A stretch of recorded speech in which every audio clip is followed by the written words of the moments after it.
Mr. Speaker, our government intervention in the economy, the private affairs of citizens, and the internal affairs of foreign countries leads to uncertainty and many unintended consequences. Here are some of the consequences about which we should be concerned. I predict U.S. taxpayers will pay to rebuild Palestine, both the West Bank and the Gaza, as well as Afghanistan. U.S. taxpayers paid to bomb these areas, so we will be expected to rebuild them. Peace of sorts will come to the Middle East, but will be short-lived. There will be big promises of more U.S. money and weapons flowing to Israel and to Arab countries allied with the United States. U.S. troops and others will be used to monitor the peace. In time, an oil boycott will be imposed, with oil prices soaring to historic highs. Current Israeli-United States policies will solidify Arab Muslim nations in their effort to avenge the humiliation of the Palestinians. This will include those Muslim nations that in the past have fought against each other. Some of our moderate Arab allies will be overthrown by Islamic fundamentalists. The UN will continue to condemn through resolutions Israeli-U.S. policies in the Middle East, and they will be ignored. Some European countries will clandestinely support the Muslim countries and their anti-Israel pursuits. China, ironically assisted by American aid, much more openly will sell the militant Muslims the weapons they want and will align herself with the Arab nations. The United States, with Tony Blair as head cheerleader, will attack Iraq without proper authority, and a major war, the largest since World War II, will result.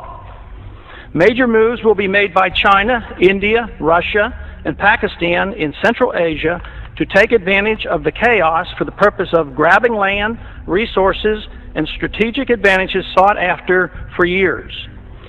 The Karzai government will fail, and U.S. military presence will end in Afghanistan. An international dollar crisis will dramatically boost interest rates in the United States.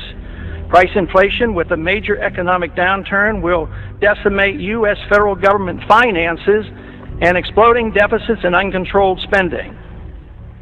Federal Reserve policy will continue at an expanding rate with massive credit expansion, which will make the dollar crisis worse.